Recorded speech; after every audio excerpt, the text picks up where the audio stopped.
السلام علیکم ورحمۃ اللہ وبرکاتہ۔ الحمد للہ وکفا وسلام علی حبیبہ المصطفیٰ، اما بعد فاعوذ باللہ من الشیطان الرجیم، بسم اللہ الرحمن الرحیم۔ الم نجعل له عینین ولسانا وشفتین وہدیناہ النجدین، صدق اللہ مولانا العظیم۔ ان اللہ وملائکتہ یصلون علی النبی یا ایہا الذین آمنوا صلوا علیہ وسلموا تسلیما۔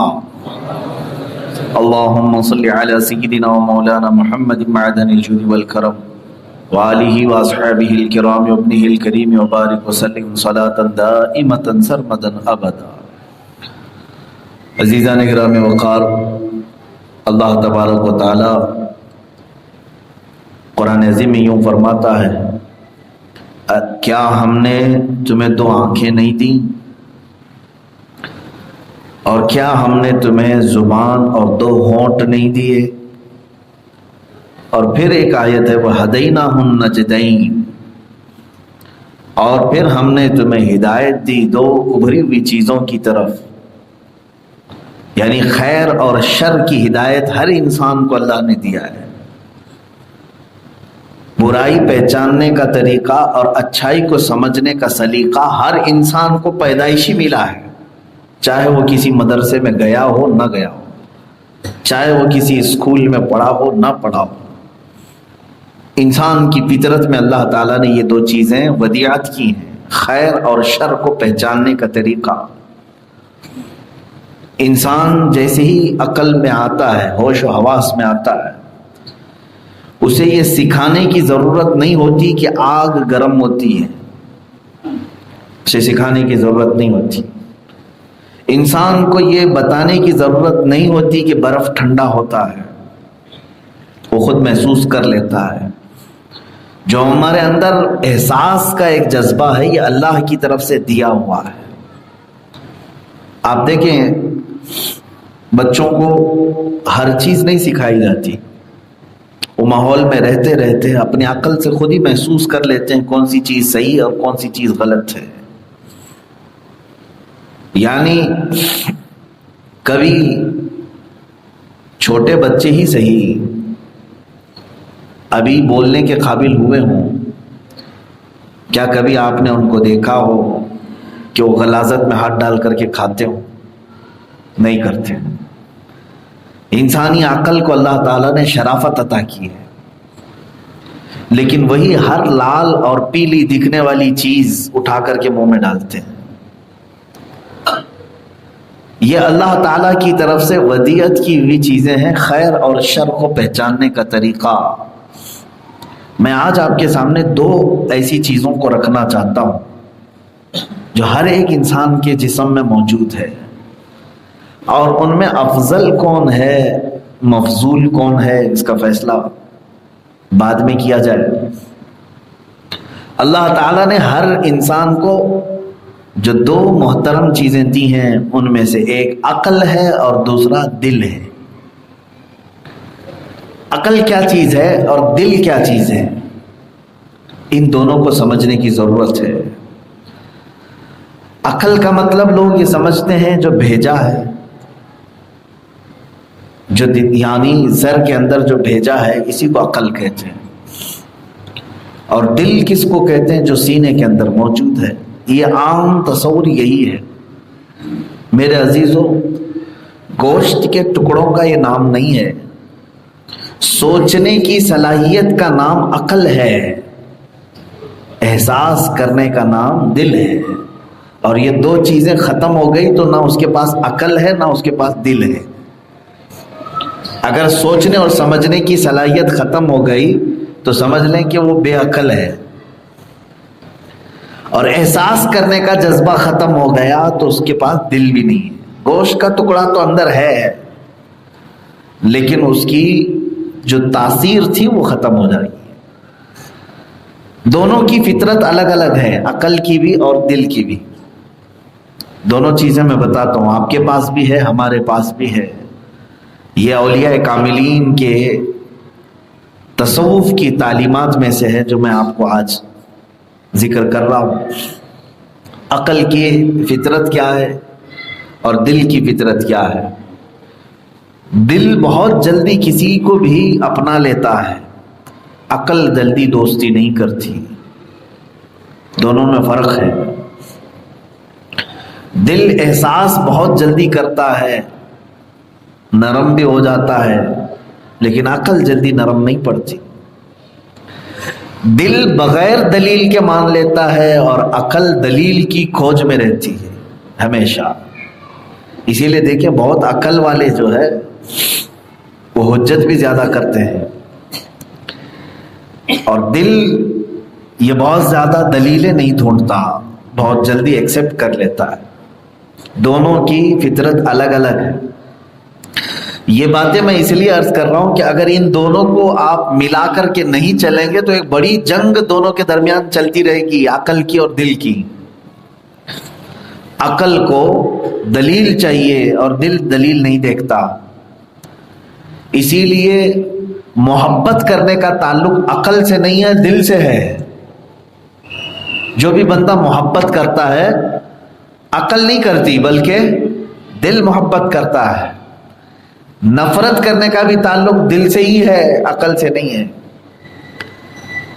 عقل دلیلیں دیکھتی ہے اور اس کے بعد دل اس پر جم جاتا ہے۔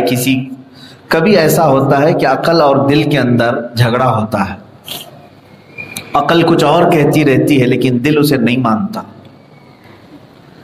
عقل بتاتی ہے اسے لیکن دل نہیں مانتا۔ مثال کے طور پر کبھی کسی جھوٹے آدمی سے محبت کر جاتا ہے دل، یا کبھی جھوٹی عورت سے محبت کر جاتا ہے دل، وہ دے چکا ہے اور اس کو اپنے دل میں بسا چکا ہے۔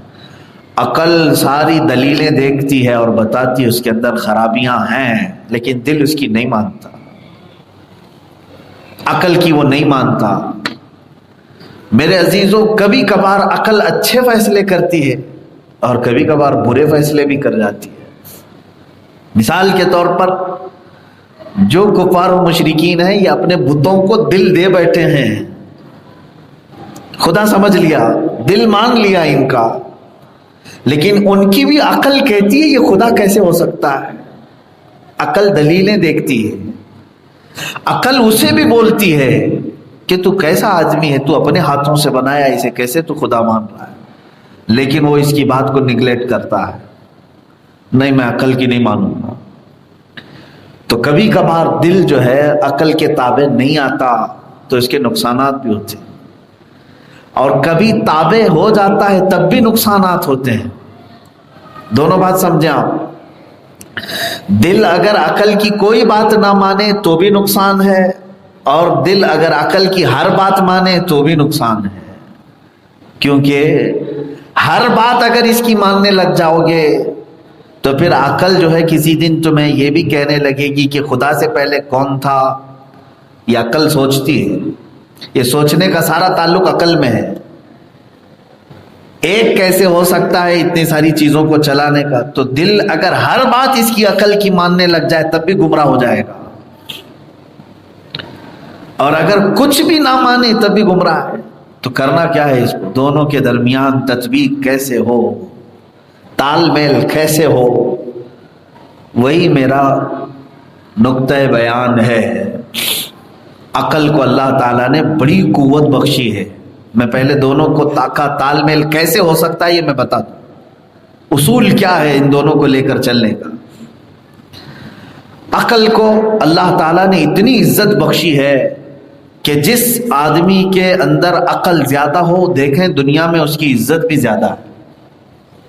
علم کا تعلق عقل سے ہے، جتنا بھی علم، میموری پاور پورا عقل کے پاس ہے۔ دل جو ہے ساری چیزیں نکالتا ہے، رکھتا ہے، عقل کے پاس میموری پاور بہت بڑا ہے۔ پورے دنیا کے کمپیوٹر ملا کر ان کے پاس جتنی ہارڈ ڈسک نہ ہوگی وہ تمہارے تنہا عقل کے پاس ہے، کیونکہ تم نے اگر 10 سال کی عمر میں بھی کسی کو دیکھا ہے تو اس کی تصویر ایسی چھپی ہے کہ 60 سال بعد بھی وہ چیز یاد آ سکتی ہے۔ بہت سارے لوگ ہیں اپنے بچپن کی باتیں آج بھی یاد ہوں گی، تو کتنا بڑا میموری پاور ہے اس کے پاس، کہ وہ ساری چیزیں محفوظ رکھتی ہے. عقل اس کی انتہا نہیں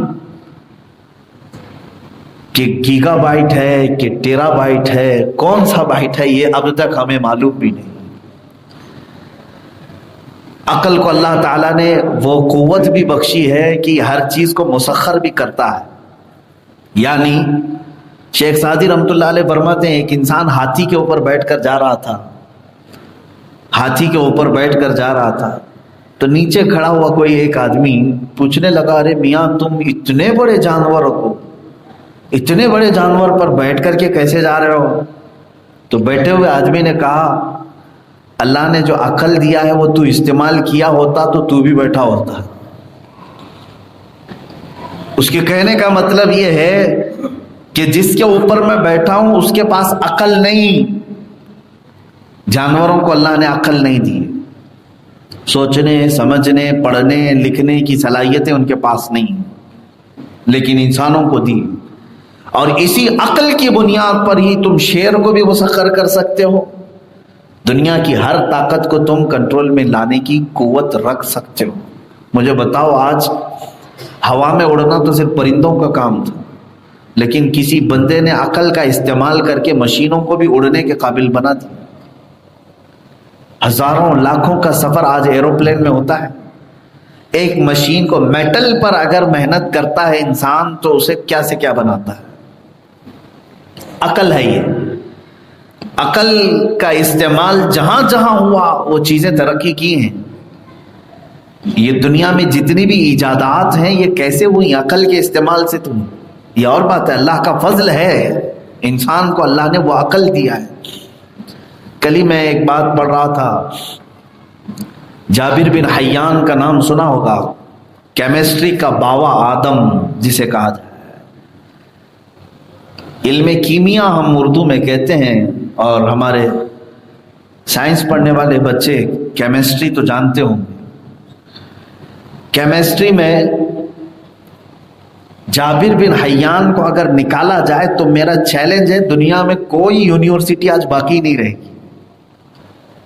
جتنے بھی فارمولے آج لیب میں عمل میں لائے جاتے ہیں وہ جابر بن حیان کے دیے ہوئے ہیں. سن 190 ہجری کا یہ جابر بن حیان، 190 ہجری، آج سے تقریباً 1200 سال پہلے کی بات کر رہا ہوں.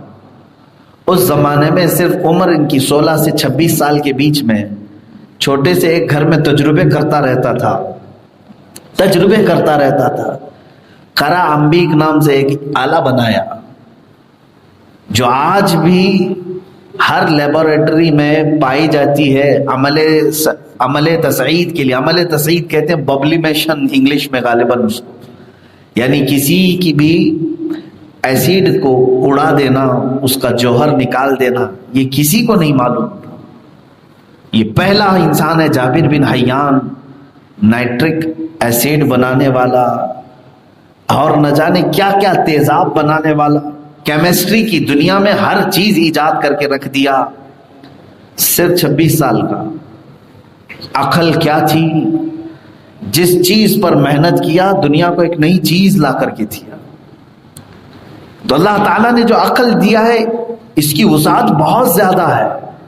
اسی لیے تو شاعر نے کہا دونوں چیزیں ہیں تمہارے پاس، اس عقل کے ذریعے سے اتنا پھیل سکتے ہو کہ شاعر نے کہا ہے اگر پھیلے تو وسعت کونین میں سما نہ سکے، اور اگر سمٹے تو بس ایک مشت خاک ہے انسان.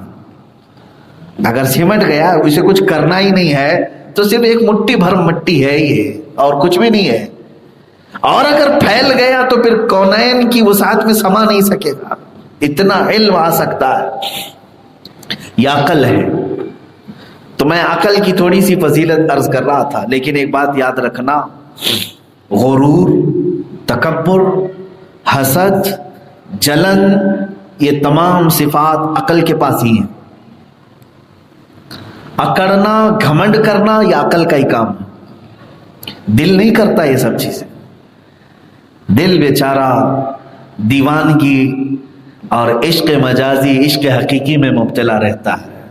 عقل کے یہ سارے کام ہیں. اسی لیے تو عقل کو جب اللہ تعالیٰ نے پیدا کیا، عقل کو اور نفس کو، یہ روایت میں ملتا ہے کہ عقل کو جو عزت ملی اللہ کی بارگاہ میں، وہ صرف اور صرف اس وجہ سے کہ پیدا ہوتے ہی عقل کو اللہ نے پوچھا، عقل بتا میں کون ہوں اور تو کون ہے؟ تو عقل نے سب سے پہلا جواب دیا، میں بندہ ہوں اور تو رب ہے۔ یہ صحیح جواب تھا، لیکن ساتھ میں نفس جو ہمارا تھا اس نے انکار کیا تھا، غرور و تکبر کیا تھا۔ بہرحال تو عقل کے پاس عزت بھی ہے، اور عقل اگر غرور و تکبر میں آئے تو یہ بہت جلدی انسان کو لے ڈوبتی ہے۔ بڑے بڑے عقل والے پھسل بھی جاتے ہیں۔ اب آئیں دل کی طرف۔ یہ چھوٹی سی چیزیں میں نے عقل کی بتائی، دل کیا کیا کرتا ہے، اس کی فطرت کیا ہے؟ دل ایک ایسا تمہارے اندر آلہ ہے کہ حضور صلی اللہ تعالیٰ علیہ وسلم کی حدیث میں ہے، اذا صلحت صلح الجسد کلہ، اگر یہ پاک ہو گیا تو پورا جسم پاک ہوتا ہے، وَإِذَا فَسَدَتْ فَسَدَ الْجَسَدُ كُلُّهُ، اور اگر یہ ناپاک ہو گیا تو پورا جسم ناپاک ہوتا ہے۔ بہت اچھا ہے، بہت خراب بھی ہے۔ لقمان حکیم کا نام سنا ہوگا، دنیا کے سب سے بڑے حکیم کا نام جو قرآن میں آیا ہے۔ بادشاہ وقت نے ایک بار لقمان حکیم سے کہا کہ ایک بکری ذبح کرو اور اس میں جو سب سے اچھی چیز ہے وہ لے آؤ۔ بکری ذبح کیا اور لقمان نے اس کا دل نکالا اور بادشاہ کے پاس پیش کیا، کہا بکری کے اندر مجھے سب سے اچھی چیز یہ ملی۔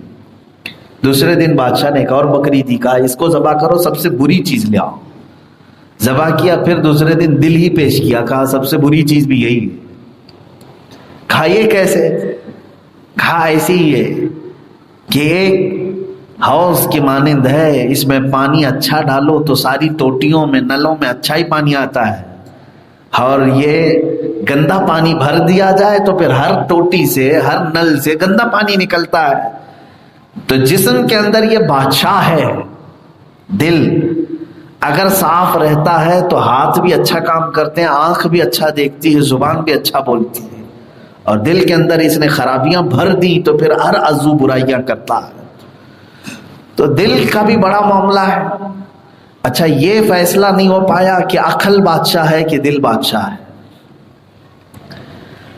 عقل بادشاہ ہے کہ دل بادشاہ ہے۔ اب یہ دونوں چیزوں میں ٹکراؤ ہے۔ اب آئے میں بتاتا ہوں، دونوں کی تھوڑی تھوڑی سی فطرتیں میں نے بتایا۔ عقل علم حاصل کرنے کا ذریعہ ہے، سارا علم اس کے پاس ہے، اور سارا میموری پاور بھی اس کے پاس ہے۔ اور دل کے اندر احساسات ہیں، جذبات ہیں، یعنی محبت کرنے کا جذبہ، نفرت کرنے کا جذبہ، رحم کرنے کا جذبہ، ظلم کرنے کا جذبہ، یہ سب دل کے پاس، یہ دل کرتا ہے۔ لیکن دونوں کا تال میل ضروری ہے، دونوں کا تال میل کیسے ہوگا؟ اب اس کی جو بہترین مثال ہے وہ علامہ اقبال کے شعر سے میں عرض کرتا ہوں کہ عقل اور دل کو اگر تم نے چھوڑ دیا ایسے ہی چھوڑ دیا، یہ دنیا میں جنگ پیدا کر دیں گے۔ خالص اگر عقل کی سنتے رہو گے تو اس کو کہتے ہیں یہ پاگل ہو جائے گا، اور صرف اگر دل کو آوارہ چھوڑ دیا تم نے، اس کی تربیت نہیں کی، تو یہ بھی مجنون ہو جائے گا، یہ بھی پاگل ہو جائے گا۔ کیا کریں ان دونوں کے لیے؟ علامہ اقبال کہتے ہیں تیری نگاہ ناز سے دونوں مراد پا گئے، تیری نگاہ ناز سے دونوں مراد پا گئے، عقل غیاب و جستجو، دل حضور و اضطراب۔ عقل اور دل کچھ ہارڈ ہوتے ہیں اشعار ان کی اردو کے، میں سمجھاتا ہوں کہ عقل بھی تھی میرے پاس اور دل بھی، اور دونوں پاورفل چیزیں، اس کے پاس سوچنے کی صلاحیت بہت اور دل کے پاس محسوس کرنے کی صلاحیت بہت۔ ہر ایرے غیرے سب کو دل لے لیتا ہے، اور عقل ہر ایک کو ناپتی رہتی، یہاں تک کہ رسول کو بھی خدا کو بھی ناپنے لگ جاتی ہے عقل۔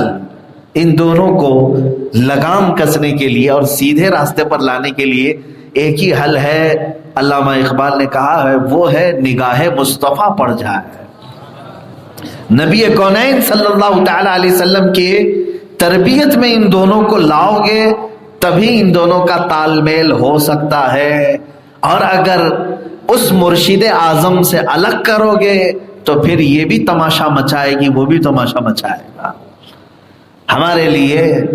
اب ظاہر سی بات ہے رسول کریم صلی اللہ تعالی علیہ وسلم کے زمانہ اقدس کے بعد آج تک جو ہم کسی مرشد سے بیعت ہوتے ہیں میرے عزیزوں، انہی دونوں کو کنٹرول میں رکھنے کے لیے ہوتے ہیں، انہی دونوں کو کنٹرول میں رکھنے کے لیے۔ اور اگر ہم نے اپنی عقل کے مطابق فیصلے کرنے شروع کر دیے تو یہ ہمیں کسی کھائی میں ڈال دے گا، صرف دل کی سننے پر لگ گئے تب بھی یہ کہیں ہمیں چھوڑ دے گا۔ ان دونوں کی تربیت کے لیے مرشد کا ہونا ضروری ہے۔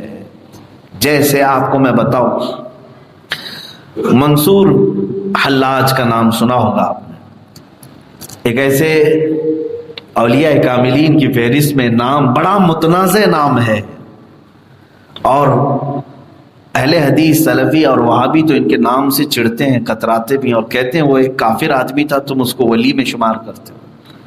میرے عزیزوں، معاملات کچھ ایسے تھے۔ منصور حلاج، دیکھیں جب دل بے قابو ہوتا ہے تب وہ کیا کرتا ہے۔ یہ بزرگوں کے ہاں جاتے رہے، حضرت جنید بغدادی کا بھی زمانہ تھا، محفل سے اٹھ گئے، کہا دل کو اطمینان نہیں ہو رہا ہے اور چاہیے۔ پھر دوسرے بزرگ کے پاس بیٹھے، اور چاہیے، تیسرے بزرگ کے پاس بیٹھے، اور چاہیے۔ دل کی طلب بڑھتی رہی، یہاں تک کہ منصور حلاج کا ایک وقت ایسا آیا کہ وہ اپنی زبان سے یہ کہنے لگے انا الحق، انا الحق، میں خدا ہوں، میں خدا ہوں۔ یہ اگر کہہ دے کوئی مسلمان تو شرک ہے نا، کفر کر دیا، شرک کر دیا سیدھے سے۔ منصور حلاج کے ساتھ یہی معاملہ تھا، وہ انا الحق کہنے لگ گئے، میں حق ہوں، سبحانی، میرے لیے بڑائی ہو، پاکی ہو۔ ان جملوں کو علماء وقت نے جب سنا تو ظاہر سی بات ہے فتویٰ تو نکلے گا، کیونکہ علماء اسلام مفتیان اکرام کو ظاہر پر حکم لگانے کا حکم ہے، فتویٰ دینے کا حکم ہے، باطن میں جو ہے وہ اللہ دیکھے گا، اللہ رب العزت کی بارگاہ میں، لیکن سامنے کیا کہہ رہا ہے اسی پر حکم لگے گا۔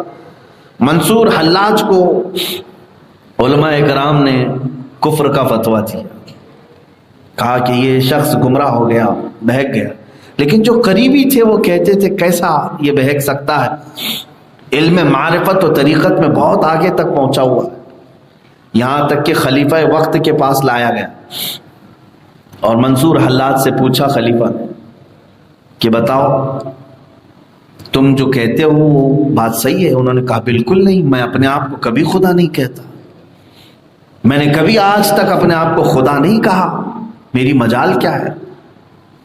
پھر جب عقل غائب ہوتی ہے تو پھر محفل میں ہی کہنے لگتے انا الحق، انا الحق، سبحانی، میں حق ہوں، میں خدا ہوں۔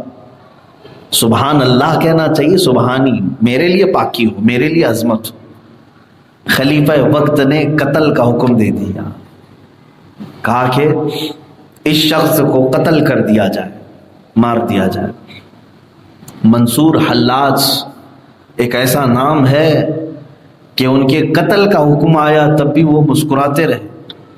اپنے ایک مرید خاص کو انہوں نے کہا تھا دیکھنا میرے قتل کے بعد یہ لوگ چھوڑیں گے نہیں، میرے جسم کے ٹکڑے بھی کر دیں گے، ٹکڑے بھی کر دیں گے، اور پھر دریائے دجلہ میں یہ بہائیں گے، دیکھنا دریائے دجلہ میں ابال آئے گا، اچھال آ جائے گا، تم میرا جبہ اس کے پاس پیش کر دینا، دریائے دجلہ خاموش ہو جائے گا۔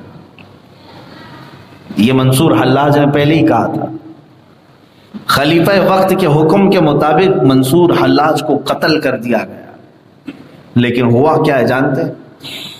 یہی دل کے معاملات میں بتا رہا ہوں، دل اگر بے قابو ہو جاتا ہے تو پھر وہ مجذوبوں میں چلا جاتا ہے، شریعت کا قلم اس پر سے اٹھ جاتا ہے، اور پھر وہ دنیا کی ستم ظریفیوں کا شکار بھی ہو جاتا ہے۔ اس پر حکم لگے گا، صرف دل کی سن رہے ہو تم، عقل کا استعمال کرو، تو صرف دل بے قابو ہوا، رب ذوالجلال کی محبت میں ہی اگرچہ تو ان کا قتل ہو گیا، ٹکڑے بھی ہوئے، لیکن کیا ہوا جانتے ہیں؟ محفل میں کھڑے لوگ اس بات کو دیکھ کر اش اش کر گئے، منصور حلاج کے ہر ٹکڑے سے بھی انا الحق کی آواز آ رہی تھی، وہ آواز آ رہی، ہم نے اس کی زبان بند کرنے کے لیے اسے قتل کر دیا اور ٹکڑے کر دیا، اور ہر ٹکڑے سے بھی آواز آتی۔ میرے عزیزو، زندہ ہو جاتے ہیں جو مرتے ہیں حق کے نام پر۔ اللہ اللہ، کس نے مردوں کو، موت کو مسیحا کر دیا؟ بعض لوگوں کی موت بھی انہیں پھر بعد میں زندہ ہی رکھتی ہے۔ یہ وہ لوگ ہیں جو اللہ رب العزت کی یاد میں دل دے بیٹھے، عقل ختم ہو گئی، عقل ختم ہو گئی، یہ دل کا معاملہ ہے۔ اسی لیے اولیاء کاملین میں دو کیٹیگری ہیں، دو گروپ ہیں، ایک مجذوب اولیاء اور ایک سالکین۔ سالکین کا مطلب یہ ہے کہ وہ شریعت و طریقت پر قائم رہے، عقل کا بھی استعمال کرتے رہے اور دل اللہ کی بارگاہ میں بھی دیے رہے، یہ اولیاء سالکین میں سے ہیں۔ اور کچھ اولیاء مجذوب ہیں، مجذوب کا مطلب ہوتا ہے ان کی عقل ختم ہو گئی، انہوں نے عقل کی سننا ہی چھوڑ دیا۔ عقل بتاتی تھی کہ تم کپڑے پہن کر کے رہو، عقل کہتی تھی تم مسجد میں آؤ، لوگوں کے سامنے صحیح رہو، لیکن انہوں نے سننا ہی چھوڑ دیا، اللہ کی یاد میں دیوانے ہو گئے۔ تو عقل کو جب چھوڑ دیا، صرف دل کی مانا، تو وہ دنیا میں رہتے ہوئے بھی دیوانوں کی طرح ہو جاتے ہیں۔ ان کے لیے شریعت کا حکم ہے کہ اب شریعت کا قلم ان پر سے اٹھا لیا جائے۔ یہاں تک کہ حدیث پاک میں حضرت موسیٰ علیہ الصلوۃ والتسلیم کوہ طور پر جا رہے تھے، ایک بندے کو دیکھا نیچے بیٹھا ہے اور کیا باتیں کر رہا ہے، کہہ رہا ہے اے اللہ تو آجا میری گود میں سو جا، میں تجھے کنگھی کروں گا، میں تجھے نہلاؤں گا، میں تجھے کپڑے پہناؤں گا، یہ باتیں کر رہا ہے۔ موسیٰ علیہ السلام جلال میں آئے، ایک تھپڑ لگائے، کہا کس کے بارے میں کہہ رہا ہے؟ اللہ کے بارے میں، خدا کے بارے میں ایسی جملے کہتا ہے؟ تو چپ ہو گیا، خاموش ہو گیا۔ حضرت موسیٰ علیہ السلام کا تماچا پڑا، خاموش ہو گیا، نہیں بولا۔ ظاہر سی بات ہے یہ جملے کہنا جائز ہے؟ ہاں، یہی عقل کہتی بھی ہے، عقل آپ کو بچا کر کے رکھی ہے، عقل سلامت ہے نا آج، تو تمہیں اس طرح کے جملے کہنے نہیں دیتی۔ ہاں، جہاں عقل چلی جائے تو پھر کچھ بھی بولے۔ تو حضرت موسیٰ علیہ الصلوۃ والتسلیم کوہ طور پر آئے، اللہ تعالیٰ سے مناجات کرتے تھے، کلام کرتے تھے، لیکن اس دن کوئی کلام نہیں ہوا۔ آپ اللہ تعالیٰ کی بارگاہ میں عاجزی کے ساتھ عرض کرنے لگے، مولا مجھ سے کوئی خطا ہوئی؟ رب تعالیٰ کی طرف سے جواب آیا، اے موسیٰ تم نے میرے ایک پیارے کو مجھ سے دور کیوں کر دیا؟ میرے ایک محبوب کو تم نے تماچا لگا کر خاموش کیوں کر دیا؟ حضرت موسیٰ علیہ السلام نے عرض کیا، مولا کیا وہ تیرا محبوب ہے جو تیرے بارے میں ایسے ایسے کلمے کہہ رہا ہے؟ تو اللہ تعالیٰ نے فرمایا، اے موسیٰ اس نے اپنا سب کچھ میرے پاس بیچ دیا، اب اس کے پاس عقل بھی نہیں ہے، اب وہ میرے متعلق جو بھی کہے میں اسے پسند کرتا ہوں۔ میرے عزیزوں، یہ مجذوبوں کے لیے کہہ رہا ہوں، کسی بھی ایرے گہرے پاگل کو مجذوب مت بول دینا۔ آج کچھ لوگ ایسے پیچھے پڑے ہوئے ہیں کچھ لوگوں کو، ارے وہ مجذوب بابا ہیں، یہ مجذوب بابا ہے۔ ایک بات یہ بھی یاد رکھ لو، آپ مجذوب کو ڈھونڈنے کا حکم بھی نہیں ہے آپ کو، اگر نظر بھی آ جائے تو تم دور ہو جاؤ، کیونکہ ان کے پیچھے پڑے رہو گے تو تمہاری شریعت بھی خراب ہو سکتی ہے اور آخرت بھی خراب ہو سکتی ہے۔ اس کی وجہ کیا ہے؟ تم تو عقل والے ہو، اور ان بابا کے پیچھے رہ کر کے تم اگر ان کی ہی طرح کرنے لگ گئے تو میرے عزیز ان کا معاملہ اور ہے، تمہارا معاملہ اور ہے۔ بات سمجھ میں آ رہی ہے؟ تو مجذوبوں کے پیچھے چلنے کا حکم نہیں ہے، لیکن سالکین اولیاء کے پیچھے چلنے کا حکم ہے، کیونکہ یہ عقل سلامت جن اولیاء کی رہی، وہ عقل کے ساتھ باقی رہے، وہ شریعت کے ہر نقطے پر عمل کرتے ہیں، اس لیے ان کے پیچھے چلنے کا حکم ہے۔ تم ان اولیاء کے پیچھے رہو گے تو نماز کے پابند بھی بنو گے، ان اولیاء کے پیچھے رہو گے تو تمہیں تقویٰ اور پرہیزگاری بھی ملے گی، روزہ کیا ہے یہ بھی ملے گا، ذکر و اذکار کی مجلسیں بھی ملے گی۔ لیکن جو مجذوب ہیں ان کی عقل ختم ہو چکی ہے. تمہیں ان کے پیچھے جانے کا حکم بھی نہیں اور ان کو تلاش کرنے کی بھی ضرورت نہیں. تلاش کرنے کی بھی ضرورت نہیں. اب یہاں پر رک کر کے میں تھوڑی بات کہوں گا. اب بات سمجھ میں آ گئی عقل اور دل کا معاملہ کیا ہے. جو مجذوب اولیاء ہیں انہوں نے عقل کو چھوڑ دیا, عقل ختم ہو گئی, صرف دل باقی رہا اور وہ اللہ کو دے دیا. وہاں جا کر کے, وہاں پہنچ کر کے وہ مجذوب بنتے ہیں. ہاں اگر دل کو چھوڑ دیا, صرف عقل کو استعمال کیا تو کیا بنتے ہیں جانتے ہیں؟ دونوں چیزیں سمجھ لیں آپ. مجذوب کسے کہا میں نے؟ جو عقل کو چھوڑ دیا ہو اور صرف دل ان کے پاس, اور دل وہ بھی اللہ کے لیے وقف کر دیا, وہ مجذوب ہوئے. اور جس نے دل چھوڑ ہی دیا, صرف عقل استعمال کیا, وہ شیطان بنتا ہے, ابلیس ہو جاتا ہے. دیکھا نہیں آپ نے کہ ابلیس نے صرف عقلی دلیل کی بنیاد پر آدم علیہ السلام کو سجدہ کرنے سے انکار کر دیا. دل کا اگر استعمال وہاں ہوتا تو دل اتنا تو مانتا, آدم چاہے کروڑ سال بعد ہی کیوں نہ پیدا کیے گئے ہوں. ابلیس یہ ضرور سوچتا, دل اگر استعمال ہوتا کہ آدم اگرچہ میرے بعد پیدا ہوئے ہیں علیہ السلام, لیکن مجھے یہ دیکھنا چاہیے حکم کس کا ہے, میرے رب کا ہے. لیکن وہاں اس نے دلیل کیا استعمال, ارے میں آگ سے بنا ہوں, یہ مٹی سے بنا ہے, یہ عقلی دلیل ہے. تو عقل جہاں جہاں دلیل کے طور پر تمہیں لے کے آئے گی تو وہاں صرف اور صرف عقل کا استعمال کرو گے تو پھر ابلیس ہو جاتا ہے. یہی دیکھیں, اسی لیے شاعر نے کہا ہے حضرت ابراہیم علیہ السلام کے اس موقع پر دیکھیں آپ, توجہ ہے, نمرود نے آگ بھڑکائی اور اتنی آگ بھڑک گئی کہ شعلے بہت بلند ہوئے. اب ابراہیم علیہ السلام کو ڈالا جانے والا ہے. ابراہیم علیہ السلام کیا وہاں پر پسو پیش کر رہے تھے, نہ نہ نہ مجھے مت ڈالو, میں نہیں جاؤں گا, آگ میں نہیں جلوں گا. کبھی سنا آپ نے؟ ابراہیم علیہ السلام کو جب ڈالا جا رہا تھا تو روایت تو یہ ہے کہ آپ شوق سے آگ میں کودے تھے, شوق سے گئے تھے, ناپسندیدگی کے ساتھ نہیں. اب یہاں کیا معاملہ ہے, آگ سامنے ہے, امتحان میں ڈالا جا رہا ہے, دونوں چیزیں یہاں پر تمہاری ہیں. عقل کیا کہے گی, جل جائے گا.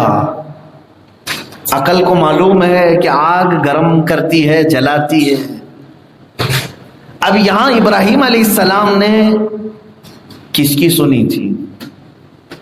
اسی لیے شاعر نے کہا ہے, بے خطر کود پڑا آتش نمرود میں عشق, عقل محو تماشائے لبے بام تھی ابھی. شاعر کہہ رہا ہے یہ وہ گھڑی تھی جب عقل اور دل میں ٹکراؤ ہو رہا تھا. عقل کہہ رہی جل جائے گا, بار بار کہہ رہی تھی اتنی بڑی آگ میں نہ کود. دل یہ کہہ رہا تھا آگ کو گرمی بھی تیرے خالق نے دی ہے, کود جا. وہ اگر آگ پر قدرت رکھتا ہے تو تیرے لیے وہ ٹھنڈی بھی کرنے پر قدرت رکھتا ہے. یہاں پر دل کا معاملہ تھا, دل کود پڑا. اسی لیے میرے عزیزو, ان دونوں کا تال میل ہونا ہے تو رسول پاک صلی اللہ علیہ وسلم کی تربیت میں آنا ضروری ہے. حضور پاک صلی اللہ تعالی علیہ وسلم کے اصحاب, صحابہ کس چیز کا استعمال کرتے تھے, صرف عقل کا یا دل کا؟ دیکھیں بعض اوقات میں عقل دلیلیں دیتی ہے, اس وقت تمہیں اپنے دل کی سننا ہوگا.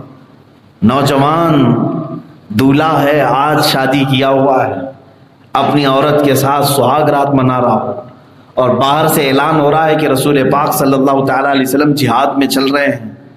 عقل تو ہزار دلیلیں دے گی, ابھی آئی ہے میری دلہن, ابھی تو اس کا سہاگ ہے, ابھی تو بہت ساری چیزیں باقی ہیں, تو یہ عقل ہے جو دلیلیں دے گی.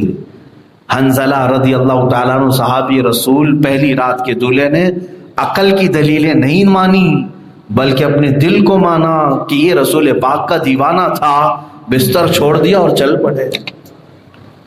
یہ صحابہ اکرام رضوان اللہ تعالیٰ علیہ مجمعین اس دل کو کہاں مانتے تھے؟ ہاں اگر دل کسی دوسرے کی طرف کھینچنے لگے تب پھر عقل کا استعمال کرنا ہوتا ہے. نہ، یہ دل غلط جگہ لے جا رہا ہے.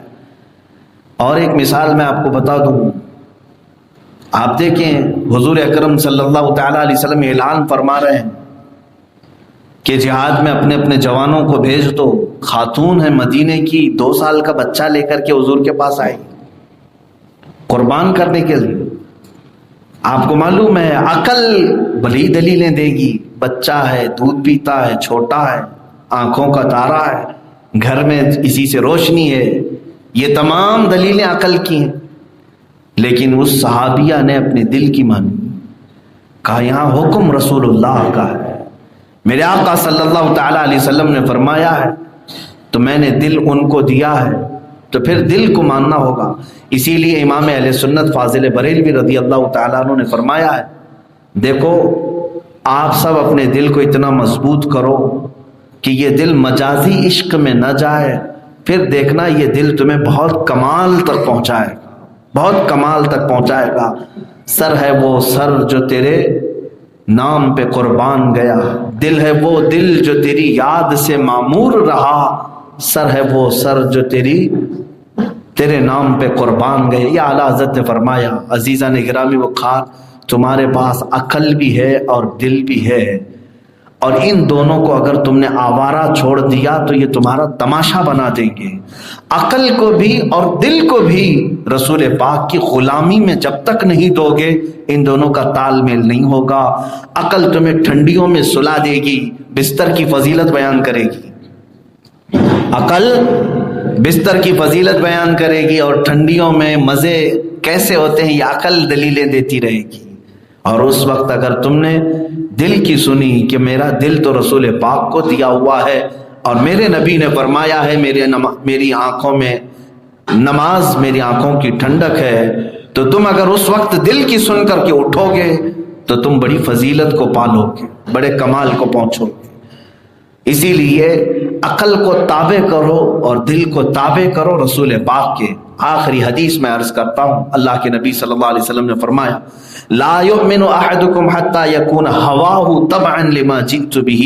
تم میں سے اس وقت تک کوئی مومن نہیں ہو سکتا جب تک اپنی سوچوں کو، اپنے خیالات کو میرے حوالے نہیں کر دیتا. بات سمجھ میں آ رہی؟ جب تک تم رسول پاک صلی اللہ تعالیٰ علیہ وسلم کی نگرانی میں نہیں دے دیتے اپنی عقل کو، اپنے دل کو، اس وقت تک تم مومن نہیں ہوگے. تم اگر اپنے ہوش حواس، اپنی طبیعتوں کی سننے لگتے ہو تو ابھی کمال ایمان کو پہنچے نہیں. عقل اور دل کو حضور اکرم صلی اللہ تعالیٰ علیہ وسلم کی نگرانی میں دے دو، چھوڑ دو. دیکھو عشاق جو ہیں رسول پاک کے، جو عاشق ہیں، وہ دل سینے میں رکھتے تھے، اس کے باوجود کیا کہتے تھے؟ امام اہل سنت فاضل بریلوی ایک بڑے عاشق رسول کا نام ہے، کہتے ہیں جان و دل ہوش و خیرت سب تو مدینے پہنچے، تم نہیں چلتے رضا سارا تو سامان گیا. یعنی یہ وہ لوگ ہیں جو اپنا دل، اپنی جان، اپنا ہوش، اپنا خیرت، اپنی عقل سب رسول پاک کے حوالے کر چھوڑ دیں. اسی لیے اعلیٰ حضرت کا ایک شعر جو مرشد گرامی نے ہمیں سمجھایا تھا، حمد کا ان کا ایک شعر ہے. اولیاء کاملین میں ایک مقام ہوتا ہے قطب الارشاد کا. قطب الارشاد کسے کہتے ہیں؟ وہ اپنے زمانے کا وہ ولی کہ اس کے اللہ تعالیٰ اس کے ذریعے سے دوسروں کو ولایت عطا کرتا ہے. وہ اپنے زمانے کا قطب الارشاد وہ ولی ہوتا ہے. اعلیٰ حضرت امام احمد رضا خان فاضل بریلوی رضی اللہ تعالیٰ عنہ کو قطب الارشاد کا مقام حاصل تھا. یہ حضرت علی حسین اشرفی میاں رحمۃ اللہ علیہ نے فرمایا. اور قطب الارشاد کو یہ بھی قوت حاصل رہتی ہے کہ اپنے زمانے کے اولیاء کو وہ جس ڈیوٹی پر لگانا چاہے لگا دے، وہ حکم کر سکتا ہے قطب الارشاد. ایک بار اس قطب الارشاد نے سارے لوگوں کو حکم دیا. وہ اپنے شعر میں انہوں نے لکھا ہے، اپنے شعر میں حمد کے شعر میں لکھا ہے، ارے اے خدا کے بندو کوئی میرے دل کو ڈھونڈو، ابھی پاس تھا یہیں تو ابھی کیا ہوا خدایا، نہ کوئی گیا نہ آیا تجھ حمد ہے خدایا. اپنے شعر میں انہوں نے لکھا ہے اس کو. ہم پہلے اس کا معنی سمجھتے ہی نہیں تھے کیا ہے یہ. ہمارے حضرت نے ہمیں سمجھایا تھا کہ قطب الارشاد اپنے وقت کا وہ قطب ولی سارے اولیاء کو حکم دے رہا ہے اپنے زمانے کے کہ اے اولیاء وقت جاؤ رضا کا دل کہاں ہے یہ ڈھونڈ کے لاؤ. دل کا مطلب گوشت کا ٹکڑا نہیں, میں نے سب سے پہلے ہی سمجھایا. ارے اے خدا کے بندو کوئی میرے دل کو ڈھونڈو, ابھی پاس تھا یہی تو ابھی کیا ہوا خدا. یعنی یہ اولیاء وقت کا دل کبھی ان کے پاس رہتا ہے اور کبھی کہیں چلا جاتا ہے. کہاں گیا ڈھونڈ کے لاؤ. تو یہ تھا حکم قطب الارشاد کا. تو اولیاء وقت ڈھونڈنے میں لگ گئے, دیکھیں کہاں ہے دل, کیونکہ قطب الارشاد نے حکم دیا ہے دل ڈھونڈنے کے لیے. تو سارے ڈھونڈتے ہیں اور اس کے بعد جواب دیتے ہیں. ان کا جواب بھی اعلیٰ حضرت نے اپنے شعر میں لکھا ہے. وہ سارے اولیاء وقت نے جواب میں یوں کہا, ہمیں اے رضا تیرے دل کا پتہ چلا بمشکل. ہمیں اے رضا تیرے دل کا پتہ چلا بمشکل, بہت مشکل سے ہمیں اس کا پتہ ملا ہے تیرے دل کا. جواب میں انہوں نے کہا, پوچھا قطب الارشاد نے کہاں ہے, تو یہ اولیاء وقت کہتے ہیں ہمیں اے رضا تیرے دل کا پتہ چلا بمشکل, درے روزہ کے مقابل ہمیں وہ نظر آیا. یہ نہ پوچھ کیسے پایا تجھے حمد ہے خدا. یہ اولیاء وقت نے کہا ہم نے ہر جگہ ڈھونڈا کہ رضا کا دل کہاں بھٹک رہا ہے, پھر ہمیں نظر آیا کہ وہ تو در حبیب پر لٹکا ہوا. یہ ہے دل کی اصل ڈیوٹی میرے عزیزوں, کہ جب تک تم اس رسول پاک کے حوالے نہیں کرو گے یہ دل تمہیں مجازی عشق میں مجازی دیوانگی میں فنا کر دیتا. اسی لیے وہ جوان بگڑتا ہے جس کا دل خالی ہے, جس کا دل رسول پاک کی محبت سے بھر گیا ہو. دنیا کی محبت اس میں جلدی نہیں آتی. اسی لیے صابر کلیری رحمت اللہ تعالی علیہ نے یہ فرمایا تھا, اللہ نے ایک ہی دل دیا ہے اور وہ میں نے اپنے رب کو دے دیا ہے, دوسرے کے لیے میرے پاس کوئی حصہ ہی نہیں, اللہ اس کے رسول کے لیے میں نے دے دیا ہے. اور یہی اولیاء وقت مفتی اعظم ہند رضی اللہ تعالیٰ اپنے وقت کے ایک ولی کا نام ہے. وہ خود اپنے ایک شعر میں فرماتے ہیں کہ اللہ تبارک و تعالیٰ نے جو دل دیا ہے اگر اس کو میں 2 ٹکڑے کر دوں, اگر میں 2 ٹکڑے کر دوں تو فرماتے ہیں کہ ایک پر خدا ایک پر ہو تو ایک پر محمد, اگر قلب اپنا دوپارہ کروں میں, حبیب خدا کا نظارہ کروں میں, دل و جان ان پر نثارہ کروں میں.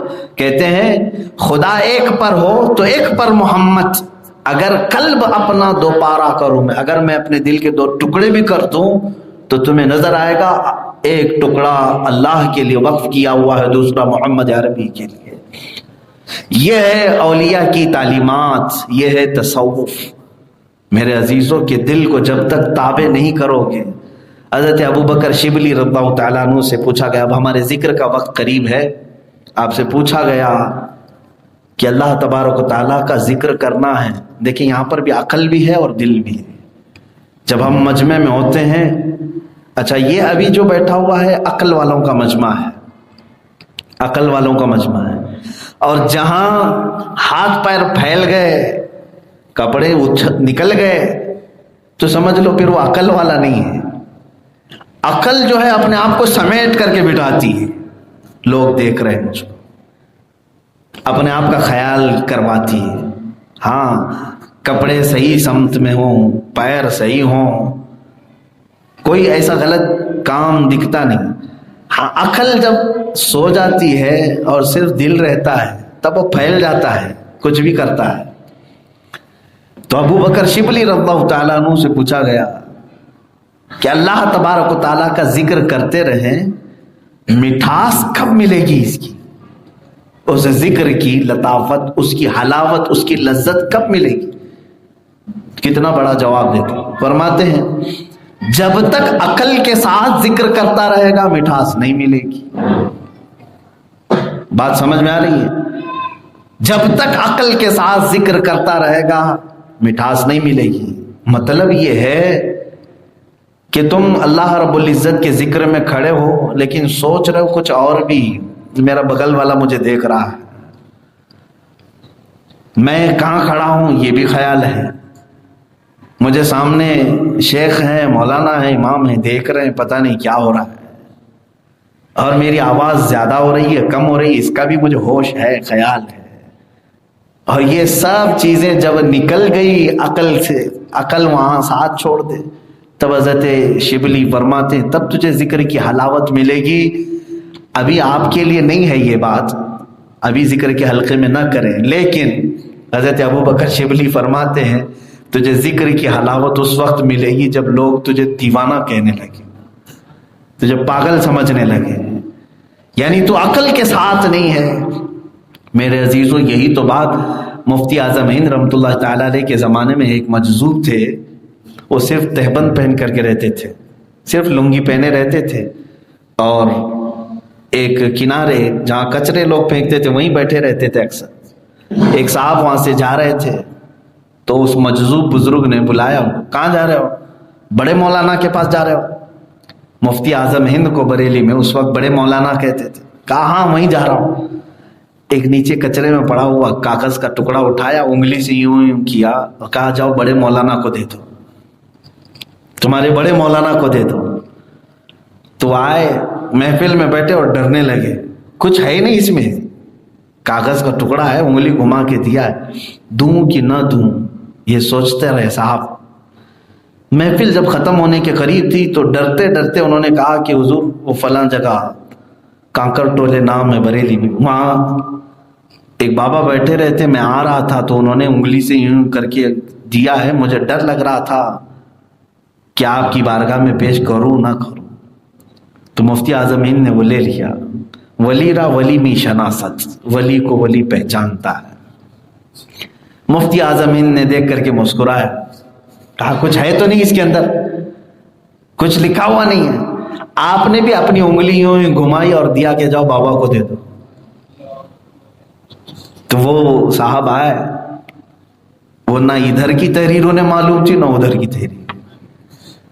میرے عزیزوں، یہ عام آدمی یہ کہے گا کہ یہ پاگل لوگ تو نہیں ہیں، دیوانے تو نہیں، یہ عقل ہے، جہاں عقل یہ کہنے لگتی ہے۔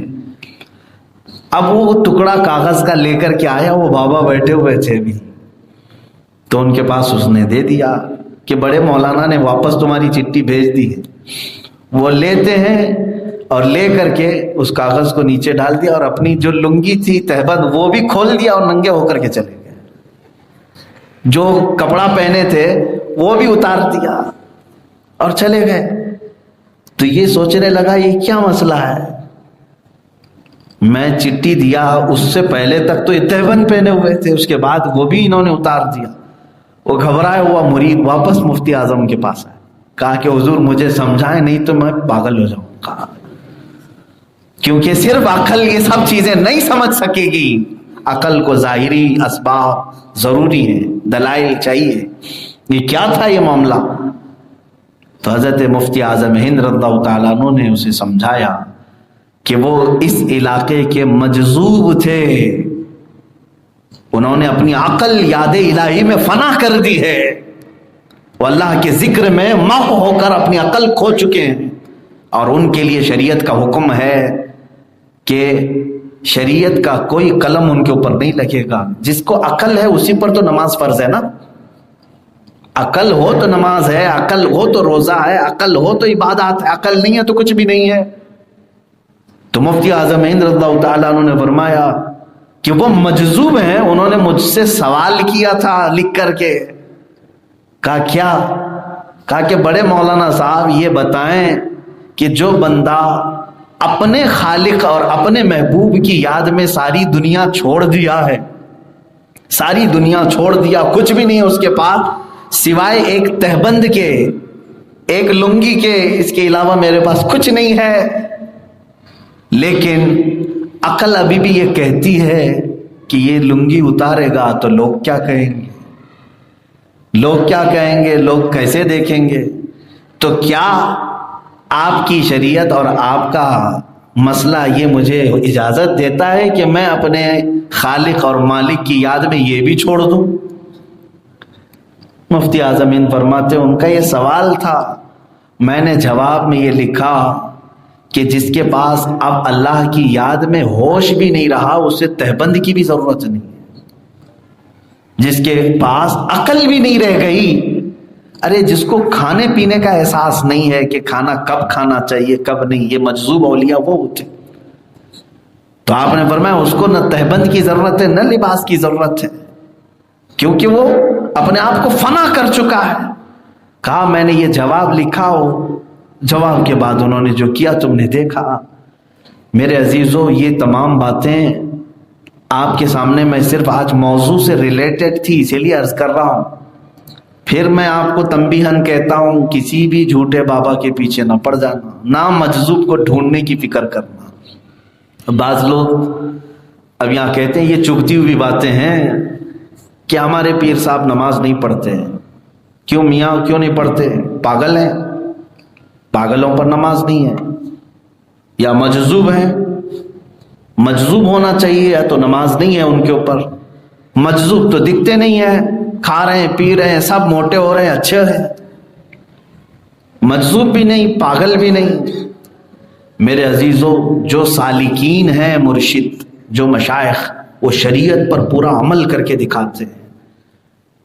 یہاں سمجھ کر کے چلیں کہ دل حضور اکرم صلی اللہ تعالی علیہ وسلم کو جو بندہ دیا ہے تو کیا وہ حضور کی کسی ادا سے نفرت کرے گا؟ میرے آقا صلی اللہ تعالی علیہ وسلم کی ہر ادا کو وہ اپنائے گا اگر سچا محب ہے میرے آقا کا، حضور کا سچا چاہنے والا ہے۔ یہ تن آسانی کے لیے بعض لوگوں نے اپنے آپ کو یوں بنا لیا ہے کہ نہیں وہ مکہ میں نماز پڑھتے ہیں آپ کو نظر نہیں آتے، ہمارے پیر صاحب وہ مکہ میں پڑھتے ہیں، کھانا یہاں کیوں کھاتے ہیں؟ زمزم پی کر کے آئیں، وہاں کی کھجوریں بھی کھا کر کے آئیں، پیٹ بھرا رہے گا۔ میرے عزیزو یہ ہمارے اولیاء کاملین میں سے کسی نے نہیں کیا، نہ سرکار غوث پاک رضی اللہ تعالیٰ عنہ نے، نہ سرکار غریب نواز نے۔ کیا ان سے بڑے بھی پیر آپ نے سنے ہیں؟ اتنے بڑے پیر، پیران پیر جن کو کہا گیا ہے، انہوں نے زندگی بھر کبھی جماعت سے نماز نہیں قضا کی، اور بلکہ غوث پاک یہ فرماتے تھے کہ میرے مریدین میں سے اگر کوئی نماز ترک کرتا ہے تو اسے پھر مسلمانوں کے قبرستان میں مت لاؤ، غوث پاک کا فرمان ہے۔ تو اتنے بڑے پیران پیر کا فرمان تمہیں معلوم ہے، تو اسی پر سب کو ناپ کر کے دیکھو۔ ہمارا مرشد وہ ہے جو خود پابند ہو، اور ہم اگر بے نمازی ہیں تو ہمیں نمازی بنائے، ہمیں نمازوں کی محبت ڈالے۔ بہرحال دل کی بات یہ تھی، اور اس دل کو مضبوط کرنے کا طریقہ وہی ہے جو قرآن نے کہا الا بذکر اللہ تطمئن القلوب، آگاہ ہو جاؤ، اللہ کے ذکر سے دلوں کو تقویت ملتی ہے، دلوں کو سکون ملتا ہے، دلوں کو قرار ملتا ہے۔ تو میں نے دل کی یہ ساری باتیں بتائی، اور رسول کریم صلی اللہ تعالی علیہ وسلم کی بارگاہ میں اس دل کو حوالے کر دو، اس کو وقف کر دو، دوسری محبتیں اس میں آنے نہ دو۔ اور میرے عزیزو میں یہ بھی یہاں پر تنبیہن کہہ دوں گا نوجوانوں سے کہ تمہارے لیے یہ جائز نہیں کسی کے لیے یہ کہہ دینا کہ میرا دل پورا تیرے لیے، چاہے وہ بیوی کے لیے بھی ہو۔ آپ مجازی محبوباؤں کو یہ کہہ دیتے ہیں میری جان سب تیرے لیے ہے، میرا دل سب تیرے لیے۔ اس طرح کا جملہ ایک محبت رسول میں رہنے والے نوجوان کو زیب نہیں دیتا۔ ہاں صحابہ کا جو جذبہ تھا وہ کیا تھا؟ ارے میاں سب سے زیادہ محبت کرنے کے قابل دنیا میں ماں باپ ہوتے ہیں، ماں باپ سب سے زیادہ محبت کرنے کے قابل ہوتے ہیں۔ ان ماں باپ کو بھی صحابہ کہتے تھے فدا کا ابی و امی یا رسول اللہ، اے اللہ کے رسول میری ماں کیا میرا باپ کیا سب میں آپ پر قربان کرتا ہوں۔ بیویاں تو بعد میں، محبوبائیں بعد میں، صحابہ نے اپنے ماں باپ نچھاور کیے رسول پاک پر۔ یہ ہے اصل دل، رسول کریم صلی اللہ تعالی علیہ وسلم کے لیے ہی یہ زیب دیتا ہے کہ آپ جب بھی محبت کا اظہار بھی کریں تو اپنے نبی کے لیے کریں، اللہ کے رسول صلی اللہ تعالی علیہ وسلم کے لیے۔ اللہ تعالی ہمارے ان دلوں کو علائشوں سے پاک رکھے، مجازی عشق و محبت سے پاک رکھے۔ رب تبارک و تعالی ہمیں وہ دل دے جو اپنے حبیب پاک کی محبت میں دھڑکے اور رب ذوالجلال کے خوف سے لرزے۔ اللہ تعالی ہمیں ناپاک دلوں سے محفوظ فرمائے۔ حلقہ ذکر قائم کیا جائے۔